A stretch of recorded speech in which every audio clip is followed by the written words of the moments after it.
Tan Sri Speaker, saya berdiri atas Peraturan 83/2. Peraturan 83/2. Saya minta izin untuk bacakan peraturan tersebut. 83/2. Yang berbunyi, sesebuah jawatankuasa pilihan berkuasa memanggil orang hadir di hadapannya atau meminta dikeluarkan surat-surat dan boleh mengeluarkan penyata kepada majlis mengandungi fikiran dan pandangannya serta dengan butir-butir keterangan yang telah diberi di hadapannya. Tan Sri Speaker, untuk maklumat Tan Sri Speaker, sebenarnya jawatankuasa pilihan khas agensi-agensi di bawah Jabatan Perdana Menteri telah memutuskan ingin adakan satu mesyuarat pada 19 Januari 2022 untuk memanggil Ketua Pesuruhjaya SPL Tan Sri Azam Baki datang ke mesyuarat kita untuk memberi penerangan berkaitan dengan isu pemilikan saham oleh beliau. Akan tetapi beliau enggan datang ke Parlimen menghadiri mesyuarat kita dengan memberikan alasan bahawa kita hanya memberikan surat jemputan, bukannya sapinah. Tetapi kalau kita lihat mengikut peraturan yang saya baca tadi, peraturan mesyuarat dan juga Seksyen 16 dan 17 Akta Majlis Parlimen Keistimewaan dan Kuasa 1952, memang jawatankuasa pilihan khas ada hak untuk memanggil Tan Sri Azam Baki datang ke Parlimen memberi penjelasan. Jadi saya ingin meminta petua daripada Speaker.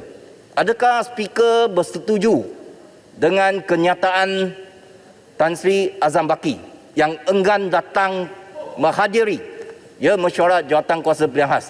Sebab untuk maklumat Speaker, pada Disember 2020, Tan Sri Azam Baki pernah hadir di mesyuarat PAC. Dia datang. Tetapi kenapa kali ini apabila melibatkan isu tentang pemilikan saham, beliau takut nak datang? Ini adalah satu perbuatan yang menghina Parlimen. Kita harus mempertahankan kedaulatan undang-undang dan kita mesti jaga kedudukan Parlimen Malaysia ini. Saya minta petua daripada Speaker. Terima kasih Yang Berhormat Kota Melaka kerana membangkitkan persoalan yang amat penting begini. Saya telah mengikuti perkembangan penjalanan jawatankuasa khas agensi-agensi di bawah Perdana Menteri, Jabatan Perdana Menteri, dan khususnya mengenai prosiding terhadap Tan Sri Azam Baki. Jadi saya tahu sikit fakta-fakta mengenainya. Pertamanya,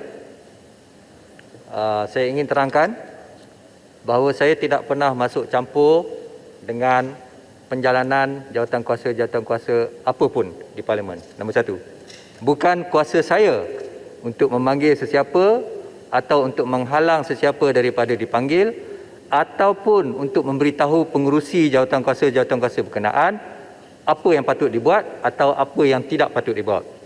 Itu saya nak bagi penerangan. Saya memang tak langsung campur tangan dalam hal-hal jawatankuasa khas dan jawatankuasa yang lain, standing committee.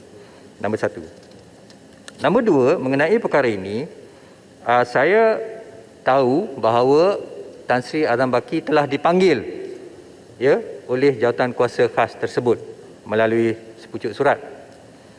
Saya juga tahu bahawa Tan Sri Azam Baki telah mengutuskan satu surat kepada pengerusi jawatankuasa khas itu yang di mana di dalam surat tersebut Tan Sri Azam Baki telah membangkitkan beberapa isu perundangan. Saya tak mahu membincangkanlah merit atau demerit isu-isu yang dibangkitkan tersebut. Tetapi saya juga tahu bahawa setelah menerima surat daripada Tan Sri Azam Baki di mana isu-isu perundangan itu dibangkitkan, pengurusi, saya difahamkan bahawa pengurusi jawatankuasa khas tersebut telah mengambil keputusan untuk meminta pandangan penasihat undang-undang mengenai isu-isu yang dibangkitkan oleh Tan Sri Azam Baki. Saya kurang pasti sama ada nasihat perundangan itu telah diberikan atau tidak, tetapi saya juga difahamkan bahawa pengurusi jawatankuasa khas itu, pilihan khas itu akan memanggil mesyuarat pada 15 hari bulan. Ya? Yet to be decided. Ya, yet to be decided, belum diputuskan, tetapi saya dengar beliau akan memanggil mesyuarat untuk membincangkan perkara tersebut. Itu yang kedua. Mengenai saya juga terbaca apa yang dibangkitkan oleh Yang Berhormat Ketua Melaka. Saya juga terbaca di dalam berita online di mana Tan Sri Azam Baki dipetik sebagai berkata beliau tidak disapina tetapi hanya dijemput. Ya. Saya kurang setuju. Sebenarnya saya amat tak bersetuju dengan kenyataan tersebut sekiranya kenyataan itu dibuat oleh Tan Sri Azam Baki. Ya. Kerana beliau dipetik sebagai berkata. So saya tak tahulah sama ada beliau buat ke tak buat. Okey. Baiklah, alasan saya kenapa saya tidak bersetuju dengan kenyataan tersebut ialah begini. Kalau kita lihat 83.2, dia 83.2 tidak langsung menyebut bahawa seseorang itu perlu disapina. Sapina ni hanya di mahkamah. Kalau kita ikut kaedah mahkamah, maka dia ada dua jenis sapina. Ya, sapina duces tecum, di mana seseorang itu disapina untuk memberi keterangan. Ya, dan satu lagi, sapina ad testificandum. Ya, di mana seseorang itu disapina untuk memberi keterangan. Dan keduanya, sapina duces tecum, di mana seseorang itu diperlukan hadir untuk membawa dokumen-dokumen. Tapi 83.2 tidak langsung mengatakan sapina, dia kata memanggil. Maka bila kita panggil ni, bolehlah secara surat ke, maka surat itu boleh dinyatakan secara tegas ataupun secara lembut. Tetapi sekiranya surat itu daripada pengurusi itu adalah terang dan jelas bahawa seseorang itu dipanggil, dijemput atau dikehendaki hadir, maka perlulah hadir, kerana saya rasa 83.2 secara nyata menyatakan apabila dipanggil maka perlu hadir. Namun demikian,